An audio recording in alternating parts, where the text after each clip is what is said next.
Hi there, everyone. Thank you for being here with us tonight. My name is Elizabeth Errico, and I am the Executive Director of the Children's Mental Health Resource Center. Tonight's webinar is called Cooling Strategies and Cooling Plans. We're going to talk about how to use lifestyle interventions to reduce the active symptoms of mood disorders, bipolar disorder, and FOH. And this, I think, couldn't happen at a better moment in time, considering most of the country has been dealing with some pretty heavy-duty heat waves. And we can use these cooling strategies to help regulate and stabilize mood. As I said, my name is Elizabeth Errico. I'm the Executive Director of the Children's Mental Health Resource Center. We are a national nonprofit organization that provides guidance and resources for early identification and management of mood disorders, bipolar disorder, and its newly identified phenotype called fear of harm. To fulfill this mission, we provide a multitude of services for families as well as practitioners and educators. These disorders are isolating for children and families, and they are challenging for providers to treat. Here at CMHRC, our goal is to break down that isolation for both families as well as providers, and to support everyone so that we can ensure that children and teens get an accurate diagnosis and a treatment plan that works. You can learn more about our programs and services on our website, which is cmhrc.org. And if you're interested in any of them, you can make an appointment for a free consultation directly on our website. Now tonight, my colleague Jen, who is CMHRC's clinical coordinator, will be monitoring the Q&A panel during the presentation. So please feel free to add your questions and comments there. She'll be responding to them as I'm speaking. And if you would like a certificate of attendance, please stick around till the end of the webinar to find out how to make that request. So let's get started. I always talk about successful mental health treatment as being like a three-legged stool. It needs all three legs to stand up. And if you take one of those legs away, the stool falls over. All three components of treatment are necessary and essential for it to be effective. That means that the right medication, psychotherapy, and so the right medications, which are managed and prescribed by a psychiatrist or a psychiatric nurse practitioner. Then we have psychotherapy, which is conducted with a mental health professional like a psychotherapist, a professional counselor, a psychologist, clinical social worker. And then we have lifestyle interventions as that third leg, which the patient and family can control at home. These three legs all work in conjunction with one another to create an integrated treatment plan. All three components are necessary to achieve sustainable stability. Tonight, we're going to talk about the topic of cooling strategies and cooling plans, which are first and foremost a lifestyle intervention that are used by the patient and or the family to help manage the symptoms that are triggered in mood disorders, bipolar disorder, and FOH, and in FOH as the result of temperature dysregulation. Now, it is important to note that while you are not going to be able to resolve all of the symptoms of mood disorders with lifestyle interventions like a cooling plan, you will still be able to make significant headway in reducing both the frequency and intensity of temperature-driven symptoms. And the plan can become a building block of long-term treatment success from childhood through adulthood. The best part of the lifestyle interventions is that they are not dependent on a doctor or a prescription or waiting for an appointment with a therapist. Lifestyle interventions are entirely under the control of the patient and the family, and you can start using them immediately while you are waiting for those other two treatment pieces to get lined up and working. When we're talking about lifestyle interventions, most people are already familiar with the ones that are commonly recommended, such as eating healthy foods on a healthy schedule, exercising 20 to 30 minutes each day, having a good sleep routine and enough sleep, what we call sleep hygiene, and following your doctor's instructions on your medications. But there are additional lifestyle interventions that most people haven't considered and normally don't hear much about. And those include cooling strategies and light therapy. So these additional interventions, cooling strategies and light therapy, are tools that you can use consistently as an integral part of long-term treatment. They are used proactively every day on a schedule, and these tools help you to decrease symptom intensity and frequency, and you can begin to use them immediately while you wait for the other pieces of treatment that require appointments with professionals to fall into place. We use the term cooling strategies because, as we'll see in a few minutes, we're usually trying to release built up body heat that hasn't been properly dissipated. So we tend to think of it as cooling down, but the term cooling strategies is really just shorthand for body temperature stabilization. The overall goal of cooling strategies is not to make the person feel cold. This would actually be counterproductive because it would trigger the body to feel as though it needed to warm itself up again, which would actually restart the cycle of overheating. So the goal is to assist the body in getting rid of built up body heat and return it to a state of equilibrium, which leads us to our learning objectives for tonight. We're covering a lot. There are actually 6 specific areas that we're going to talk about in order to deepen our understanding of how cooling strategies and light therapy support positive mental health and stability. And the first is we'll very briefly go over what temperature dysregulation is and how it impacts mood and behavior. We'll explore the connection between temperature and sleep. We're going to move through these first 2 objectives fairly quickly because we devoted our entire June webinar to these topics. CMHRC members, you have access to that webinar in the member archives. You can go back and watch it whenever you'd like, which I do recommend. If you're not a member already, you can become one for less than the price of Netflix and have ongoing access to all of our webinar content. Next, we will outline how and when to use these interventions, what the effective temperature stabilizing interventions are, how to use them to develop an effective cooling plan. And finally, we'll share some helpful hands-on products you can use to execute your cooling plan that won't break the bank, that we do not get any kickback for. There's nothing in it for us other than sharing with you things that other families have shared with us work.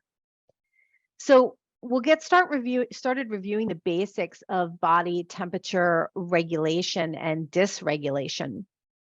The human body naturally generates heat all day in order to keep us alert and active. And it also gets rid of any excess heat that's not needed. The brain and the body work together to do this throughout the day, and everybody does this as a matter of course. But when the body can't regulate its temperature properly, or is thermodysregulated, the body does 3 problematic things. The first is it generates heat when it's not needed because it can't properly tell when it's hot or cold or how much heat is needed when. Second, the body holds on to all of that heat that it's generated and doesn't let it go. And third, the body's natural temperature rhythms are thrown off, and the body is hot in the evening when it's supposed to be cooling down and cold in the morning when it is supposed to be heating up. While there are scientific ways of measuring this dysregulation that are based on variations in heat escape and differentials between core and surface body temperature, um, most people can pick up the telltale signs of temperature dysregulation quickly through observation once they know what to look for. And these include ears or cheeks that get red and warm to the touch without an environmental cause. Heat can feel as though it's radiating off the torso, like an actual radiator. And the individual may refuse, or in the case of children, simply opt not to wear clothes. Believe it or not, people experiencing temperature dysregulation often don't realize that it's happening. But when they're overheating, they'll frequently peel off their clothes or refuse to wear them whenever it's possible.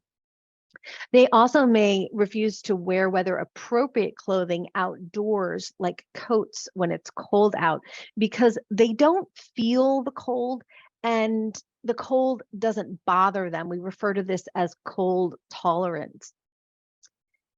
A person who is overheating can exhibit symptoms that are often mistaken as behaviors and are incorrectly labeled as choices. But these so-called behaviors are really symptoms that have been triggered by a reaction to the body's built up heat. And those behaviors can include hostility, aggression, and defensiveness, a misperception of the level of threat in the environment, which triggers intense fear and anxiety, and the fight or flight response when it's not needed. Temperature disruptions also cause massive sleep disruptions, including horrific, persistent, and recurrent nightmares that are often gory and violent. These sleep disruptions are significant. As I mentioned before, the human body has a natural temperature rhythm throughout the day, which works in conjunction with the body's circadian or sleep rhythms. And this means that the body and brain are supposed to start to cool down in the early evening to prepare for sleep. In fact, this is part of what the supplement melatonin does. It helps start the body to cool down so that it can go to sleep. And in the normal temperature rhythm, not only does the body cool down in the evenings to prepare for sleep, in the morning, the body warms up in order to prepare us for waking. And it's part of what helps us to wake up more quickly and to feel alert. But temperature dysregulation disrupts these natural cycles, and the heat continues to be generated long after it was supposed to stop for the day. And that trapped heat buildup makes it nearly impossible to wind down and to fall asleep. Worse, once that heat buildup is continuing during sleep, it causes those horrific nightmares in which the fight or flight response is really playing out in the dream, causing the individual to dream of terrifying scenarios that are focused on pursuit, abandonment, and being maimed or killed. Temperature disruptions, well, I just want to point out, you can imagine a child with these evening heat generation problems and disruptions to their circadian rhythms and horrific nightmares. They might not want to go to bed. And it explains some of what adults would perceive as oppositional or defiant behavior at bedtime. Now, in the morning, disruptions in body temperature make it incredibly difficult to end the sleep cycle and to wake up. Even once awake, the person won't feel refreshed for the day ahead. And there's a complex scientific connection between sleep and temperature, which we went into in more detail during our June webinar, Biomarkers and Thermoregulation. Again, CMHRC members can access that at their leisure. But for now, we can say that decades of sleep research has shown the links between temperature and circadian rhythm systems, meaning that when temperature is out of whack, you're not going to be able to resolve those sleep symptoms. So using these cooling strategies and light therapy that we're about to describe throughout the day, and having a cooling ritual at bedtime can make a big difference in how easy it is to fall asleep, as well as in promoting good sleep duration and quality. In short, we know that involuntary temperature dysregulation triggers so-called behaviors like aggression and the fight or flight response, and exaggerated fears and hypervigilance, along with sleep disruptions and nightmares. So now we have covered our first two learning objectives. What is temperature dysregulation and what is its impact on sleep? So now that we've covered our first two learning objectives of what is temperature dysregulation, we are going to look at how to treat these symptoms using cooling and stabilizing of the body temperature. So how and when do we use these interventions? To effectively release built up body heat and stabilize body temperature, we're going to have to do four different things. First, learn to identify when cooling strategies are needed. Second, pay attention to the weather outside. Third, use light therapy to help reset circadian rhythms. And fourth, use these strategies regularly on a schedule. So first, identifying when cooling strategies are needed. Catching overheating can be tricky, and we often don't notice it until it's too late. That's when you're seeing the red ears, the hot flushed cheeks, and excessive sweating, or you're seeing behaviors like aggression, extreme defensiveness, reactivity, or oversensitivity. But by the time you see overheating, it's too late to prevent it. It's been building all day. And just like a teapot that whistles when it's boiling, those physical and behavioral symptoms are the whistle, telling us that the body has built up heat that is boiling over. To deal with that, we have to use what we call corrective cooling. So when you see a symptom outbreak, these cooling measures are your tools to help de-escalate and to bring that overheating person back down to a place of body temperature stabilization. Alternatively, the preventative cooling strategies work to prevent overheating in the first place. And while they're basically the same interventions and techniques as the corrective ones, by using them proactively throughout the day on a schedule, you're able to stop that heat buildup in the first place. It's kind of like leaving a car's windows open in the hot summer day. It allows ventilation, and the inside of the car doesn't get suffocatingly hot. In a few minutes, we'll talk about building that schedule. But first, we need to talk about the fact that the weather has a significant impact on the body and on the mood. It's something that we are learning about more and more as we grapple with the very real impacts of global warming and climate change. As I said at the beginning, most of the continental United States has been enduring a brutal heat wave. Much of Europe has been experiencing the same heat wave. We are recording the hottest days in recorded history, one after another, in the month of July 2023. And so there is research that is being done on the effects that this is having on mood stability, mood stabilization within the population of people with mood disorders, as well as within the general population.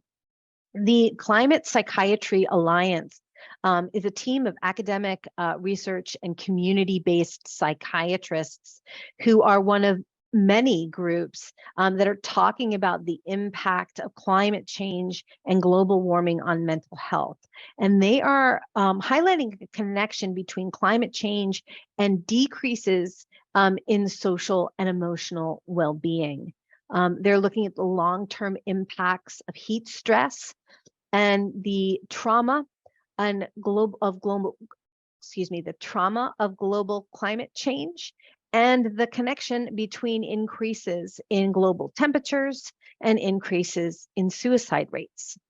So this is a very real, very pressing global issue, and it connects directly to mental health on a macro level.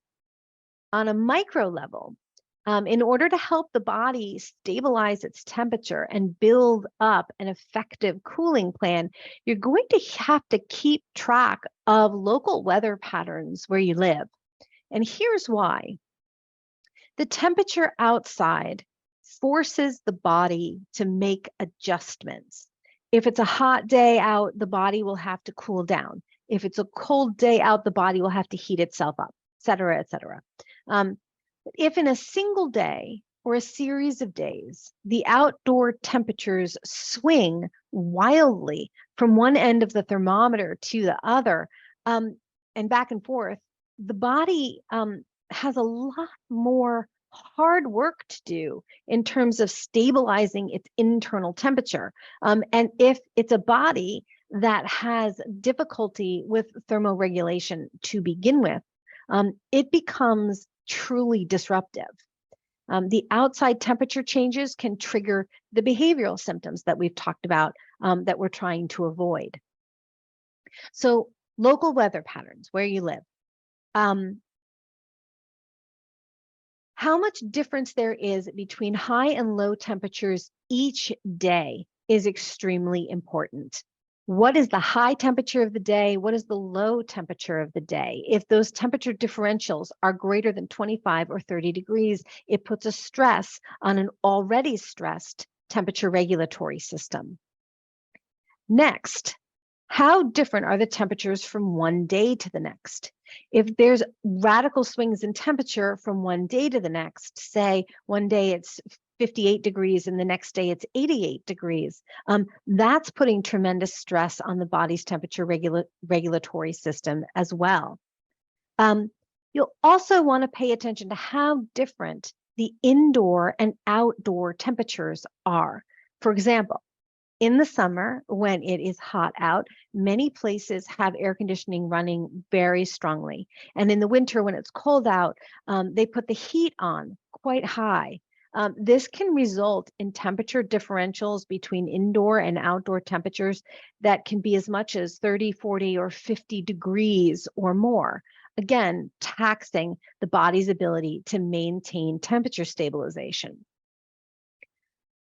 These large temperature differentials, again, anything usually considered above 20 to 25 degrees, are enough to disrupt the body's already challenged system and trigger overheating. Remember, the bigger the swing in temperature, the bigger the differences and changes in mood and behavioral symptoms will be. Third, you'll also want to help reset your circadian rhythms. These are so important for sleep, and as we discussed before, related to the body's temperature controls. The primary way we do a circadian rhythm reset is to use special lamps that simulate the sunrise, daylight, and sunset. Using these light exposure lamps every day at the same time every day helps the body to recognize when it's time to wake up, when it's supposed to be active, and when it's time to fall asleep at night. This process aids the body's disrupted clocks to learn when it's time to fall asleep at night, when it's time to wake up in the morning, and to align with the natural light and sleep cycles of the day. In addition to light exposure, we also want to limit some kinds of light, like blue light or white light, which contains blue light. Our eyes and brains are constantly being bombarded by the light from the screens that we look at all day. That's all screens, mobile screens, computer screens, TV screens. The result is disrupted circadian rhythms and suppressed melatonin development, which seriously messes with our ability to sleep. In case you didn't know, melatonin is a supplement that you can take over the counter, but it is also something that's naturally produced in our bodies in a reaction to the light that we're taking in throughout the day. Now, this is true for everyone, but it is more of a challenge for those with temperature regulation difficulties because sleep and temperature are so closely linked in the brain. Protecting ourselves from the harmful blue light rays is important. And we can be using blue light blocking glasses, like the ones that I'm wearing, and blue light blocking filters on screens.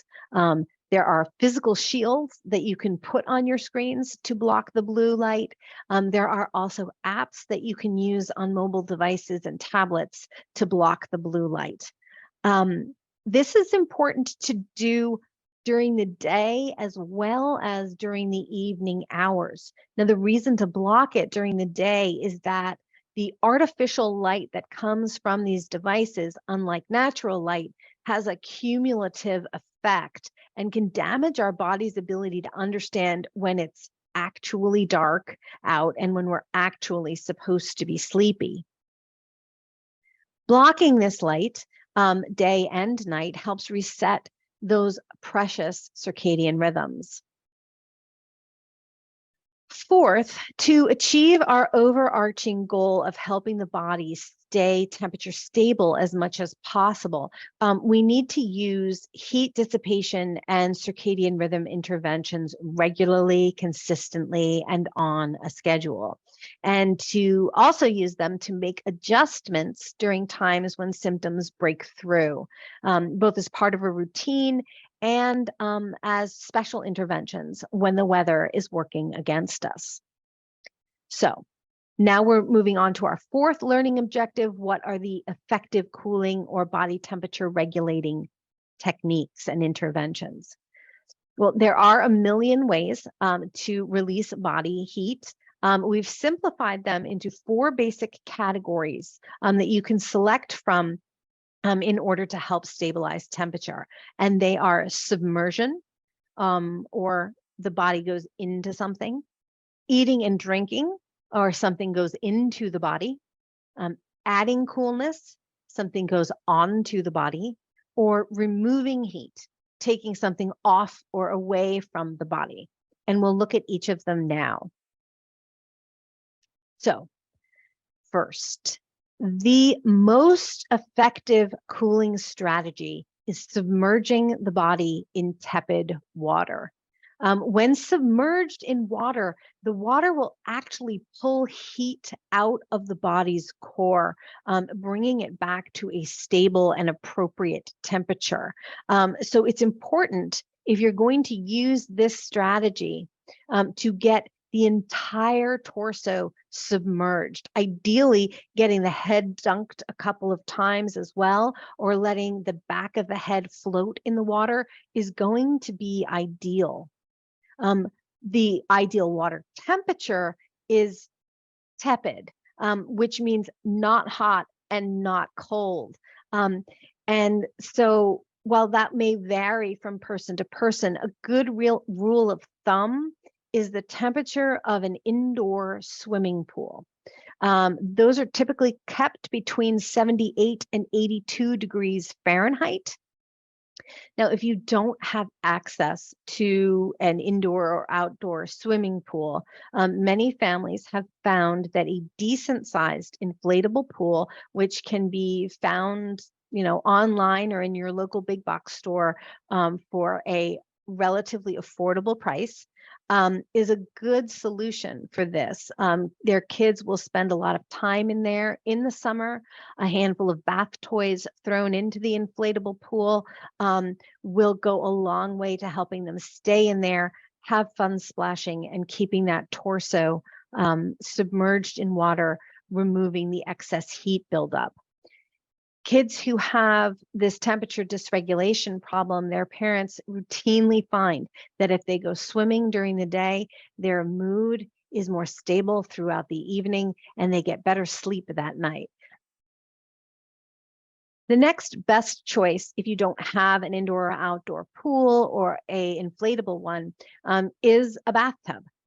You do want to try to get as much of the body submerged as possible, while staying safe, of course. Although not the number one choice, showers are also incredibly helpful as long as you stand underneath the stream of the water. The water will, in that case, have constant contact with the skin, and it will draw out body heat. Having a shower or bath in the evening before bed is an extremely effective way to stabilize body temperature before sleep, and in turn facilitating falling asleep and staying asleep. Foot baths can also be a good choice if someone does not like the water or is not comfortable submerging their body, or you're in a location where it's just not practical to take your clothes off and get into a pool or a tub. The next strategy is eating and drinking cold things, or putting cold things into the body. Putting ice cold food and drink into the stomach will cause a cooling effect. It will radiate cool from inside out, pushing that built up body heat out. And it brings down that core body temperature without triggering the body into thinking that it's cold out and that it needs to warm itself up. Drinking ice water is the simplest, easiest, and likely most healthy way to accomplish this strategy, although it's not necessarily going to appeal to everyone, especially children. The good news is that consuming anything that is ice cold or frozen will do the trick. And while we don't necessarily want to encourage lots of sugar consumption, we do recommend everything from ice to ice cream. And that would include popsicles, ice sticks, juice pops. You can buy these or make them at home with special molds. Frozen fruit smoothies, milkshakes, ice slushies. Sorbet, frozen yogurt, ice cream, and frozen sports drinks and juice boxes. Really, if you can stick it in the freezer and then eat it or drink it, it's fair game. Many families will also put grapes, cut up watermelon, blueberries into the freezer. And when their child is overheating or needs a preventative cooling strategy, they add that frozen fruit to their snack routine. Next, we have the strategy of putting cold things on the body in order to add coolness.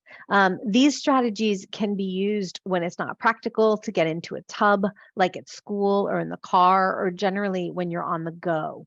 And they involve using things like cooling cloths and clothing that will either wick sweat away from the skin and pull heat out of the skin with it, or it actually involves adding damp cooling cloths to the skin, which encourage evaporation, and that evaporation process pulls heat out of the skin.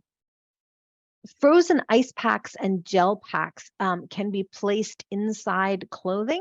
The gel packs are great because when they heat up, they don't turn into water, and you don't have puddles of mess in your clothes. But placing these cold packs on the back of the neck, the wrists, ankles, feet, or next to the stomach or torso, these are natural points of heat escape. Pull the body's heat away from the core. And when you add them to the neck, head, wrists, ankles, and feet. What you're doing is you're pulling the body's blood to those spots, which then allows the heat that's trapped in the body to escape. And then you're sending cooled blood back to the torso. Wearing athletic clothing, as I said, that wicks moisture away and wicks heat away from the skin is very helpful. And the last category involves air circulation, removing heat buildup from the skin. The body expels heat through the skin, so keeping as much skin exposed as possible can be a really valuable tool to remove heat from the body. You can accomplish this by keeping skin exposed with fans blowing on the skin to pull the heat away. That can be ceiling fans, that can be oscillating floor fans, that can be personal fans that you wear around your neck. Keeping hands, wrists, feet, and head uncovered as much as possible to let heat escape at the natural escaping points. This is especially true at bedtime and while sleeping. Parents of very small children have a habit of putting them in footy jammies during the winter time, and as cute as they are, for someone with a disrupted temperature regulation system, that is quite difficult for them to manage, as it covers their feet and their ankles and their wrists, blocking many of the natural heat escape points on the body. We also want to reduce clothing and sheets and blankets, which traps the air against the skin and then warms it up with the trapping of that body heat. So the strategies here that involve air circulation are especially important at night when the body needs to stay cool in order to sleep. But cooling at nighttime when we're asleep is a slightly different process. We can't engage in all of these cooling activities when we're asleep. We can't sleep in a bathtub or eat while we're sleeping. And so we have to build into the sleep environment the things that will help the body release heat during the night. That includes establishing a pre-bedtime cooling routine. As I mentioned earlier, a tepid bath for 20 or 30 minutes or a tepid shower gets the body temperature stabilized and helps cool off that body core and the skin. As long as the water is not too cold, the body won't feel the need to replace that heat that's been released.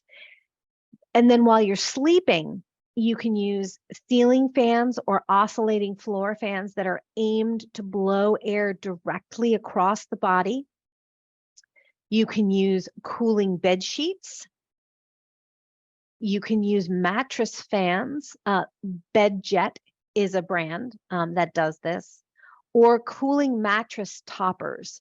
Well, the example we have here is a brand called Sleep Me, used to be called Chilly Sleep. It seems as though they may have just within the last few days gone out of business, but there are other cooling toppers. In fact, there's one specifically for your pillow to help your head stay cool during the night, which is extremely helpful. And that brand is called Moona, Moona. And I can tell you, I've personally used it and it is delightful. It's like having a cool pillow all night long. You can get a sense of how effective these tools are at night by using sleep tracking watches and mattress pads that track everything from heart rate to REM sleep cycles, so that you know what cooling strategies are working to help make sleep improved, what cooling strategies are not working, and what circumstances are leading to peacefully falling asleep, staying asleep, infrequent waking, and getting up in the morning when it's time. In a few minutes, we're going to talk about what some of these items are and some helpful products to help you with these cooling strategies. But it can be confusing at first to try to figure out how to use all of these devices and how to understand the sleep data that you are collecting. Each month, we have a group exclusively for CMHRC members. It's called Tech Talk, where our resident tech guru, Stephanie, answers questions about how to collect sleep data and how to use that data that you collect to make informed choices about the cooling strategies that you're using and when. That group is on hiatus for the summer, but it will be returning in the fall. So CMHRC members, be on the lookout for an email announcing its new start date and time. But for now, we'll take what we've learned and put it into practice in our 5th learning objective, developing a cooling plan. So these 4 categories of cooling: submersion, eating and drinking cold things, adding coolness, and air circulation, combine with light therapy strategies of the blue light blocking and sun simulations. And they are going to be your standard go-to interventions that you're going to use for both preventative as well as corrective cooling to combat heat buildup, overheating, and sleep disruptions. It's important for us to remember when we are developing this plan that there are 2 times these tools are going to be used. The first is for prevention, to help keep the body temperature stable enough that it isn't overheating in the first place. The second circumstance for correction is when the overheating has already begun, and all of those behavioral symptoms that we're trying to reduce break through. Remember, the more prevention you do, the less correction you'll have to do. This is why we recommend that you develop an actual schedule to follow that outlines cooling strategies that you regularly use and when to use them.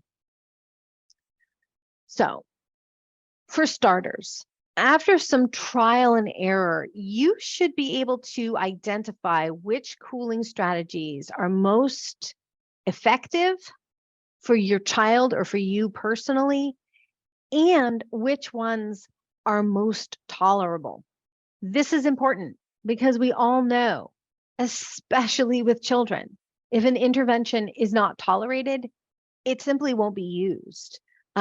So on this sample plan, you can see which strategies have been chosen by the individual and whether or not they are used for correction, prevention, or both, how tolerable the person finds the strategy, and therefore how willing they will be to use it, and how effective it is. For example, drinking cold liquids is both corrective and preventative. It's tolerable and highly effective for the person who created this cooling plan. This format can make it easier to track strategies and transfer knowledge easily when caregivers are changed. You can spend a few weeks trying out all of those different cooling strategies that we've talked about to determine which are going to be the most effective and tolerable. And then you just create a simple document or a spreadsheet with these 4 columns to keep track of what are going to be your go-to interventions. What are the strategies? Are they used for correction or prevention? How tolerable they are, and how effective they are. This next section shows a sample daily schedule with quick and easy interventions to help prevent heat buildup in the first place, which then reduces the need for corrective measures. It also includes light therapy as well.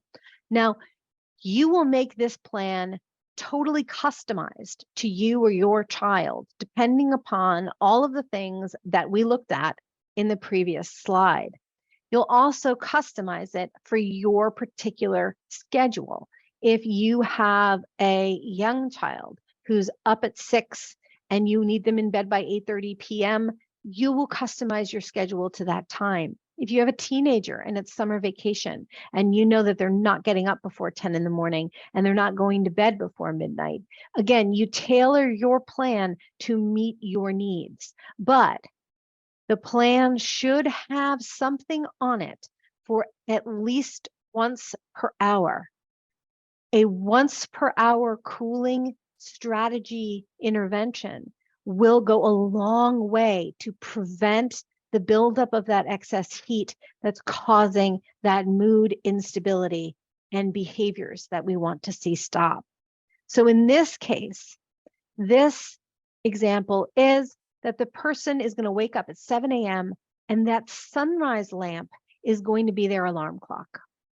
At 8 a.m., they're going to have breakfast, and breakfast is going to be something cold, presumably, if they don't have excess coldness in the morning. They're going to eat a frozen acai bowl for breakfast, perhaps with some cut up fruit. At 9 a.m., they might do anywhere from 30 seconds to 3 minutes of a daylight lamp. This daylight simulator will tell the body, you're supposed to be awake right now, stay alert, stay engaged in your day. At 11 a.m., using an evaporative cooling towel, an ice pack or gel pack on the neck and wrists for 10 minutes. At 1 p.m., drink 8 ounces of some ice cold drink, water, Gatorade, Capri Sun, sugar-free Propel, whatever works, and have a fan blowing directly onto the skin for 10 minutes while you're drinking that 8, preferably 12 ounces of liquid. At 2:30, using an evaporative cooling cloth again, or a gel pack on the neck and wrists for 10 minutes.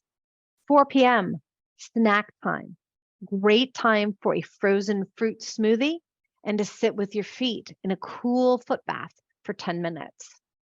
At 5:30, use an evaporative cooling towel again on the neck or wrists for 10 minutes. And then at 7:30, take a cool bath, 78 to 82 degrees for 20 to 30 minutes. At 9 p.m., turn on your bed fan and turn on your sunset lamp.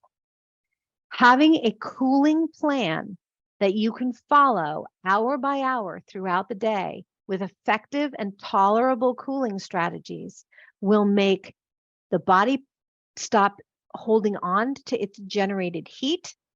It will facilitate sleep, reduce nightmares, and reduce those behavioral symptoms. Now, again, I want to reiterate that this alone is not going to resolve all of your symptoms. It is not in and of itself a complete treatment plan, but it is an important, essential component of an effective treatment plan because it is managing these lifestyle components that are so necessary for stability. Now, obviously, an effective list of lifestyle interventions are going to require the use of some products. You do not have to break the bank. CMHRC member families have been on the hunt for products to help them maximize cooling, and their research and testing benefits our whole community. We have a page on our website, cmhrc.org, under the free resources tab on the top of the top menu that says family recommended products. I want to reiterate, CMHRC does not get cut of any sales. There are no kickbacks. We are not promoting these because we have any financial incentive to do so. We're promoting them because families in our community have told us that they work. So the first thing that we recommend is a cooling towel. This brand, Arctic Cool, is particularly good. They also have athletic clothing that wicks away heat. These cooling towels run between $8 and $10 each. You wet them, wring them out, put them on, and they evaporate heat. The next is a wearable cooling gel collar from Cool Time. It runs about $25. You put it in the freezer, and then you put it up around your neck, against your skin, and it has a significant and impactful cooling effect. We also have, as I mentioned earlier, neck fans. These are fantastic. They blow air from the neck up past the ears. It can be set to 3 different speeds. They run at about $24, actually, depending upon which color you select. I'll tell you, we have 3 of them in our house, and we all use them, especially in the summer, because they're fantastic. This is the Magic Gel Head Ice Wrap, which sells for $24.99. It can be kept in the freezer, and it slips on like a hat, and you can put it on when you're too hot. You can hold it up against your chest. You can put it against the back of your neck or your wrists. It's very effective. And because it's gel packs, it doesn't melt into ice water. We have one of these too, and I love it. Hydro flask. It doesn't necessarily have to be this brand. Hydro flask is a little expensive. They run about $50 each, but they are worth the investment because they will hold up to 40 ounces of liquid, ice cold, for a full day, up to 24 hours, which makes it very easy to have ice cold drinks that you can sip all day long. There are also some slightly more expensive items, like this sunrise sunset simulator lamp from Philips, that runs just under $100. The sleep quality tracking mat from Withings, which costs about $130. This is one of the products that our tech guru Stephanie helps people use and understand the data from in our Tech Talk groups. And then there are larger ticket items like, like the Uller sleep system. And as we've just learned, they may not be in business anymore. And the bed jet, which is circulates air throughout the mattress and sheets while you're sleeping. It has timers, it has programmable settings, so you can have multiple temperatures of air blowing on your skin as the night progresses. These can be quite expensive though. As I said, you could find all of these products on our website on the page of family recommended products. Each of these products has been tested and used and recommended by real families in the CMHRC community. Families have found them to be helpful in cooling and calming the symptoms of mood disorders, bipolar, and FOH. And again, we do not receive any commission or fee for sharing these recommendations. So now you have the tools you need to get started at home, reducing both the intensity and frequency of the symptoms that are triggered by temperature dysregulation and exposure to extreme heat. You are empowered now to make your plan with specific strategies that are effective and tolerable. You can set it at a convenient schedule that works for you and for your family. And you also know how to improve sleep with a big help from the circadian rhythm resets and the sunrise and sunset lamp. Remember to keep track of the weather outside, how many temperature fluctuations there are in a day, how many temperature fluctuations there are in a week, and how much temperature variability the person with temperature dysregulation is being exposed to. Then you will be able to increase or decrease the cooling strategies as needed to meet the demands that the weather is causing. Remember, these strategies alone won't be enough to be a fully comprehensive treatment plan, but these techniques can be helpful in providing relief, and they also bring the user a sense of agency and control over something that they generally don't feel as though they have any control over. So there's a tremendous amount of empowerment that comes from being able to make a plan for cooling and to stick with it. The best part is that you will become an expert yourself in all of these cooling strategies and have them to use for your lifetime. These two slides have information on the works used in the development of this presentation.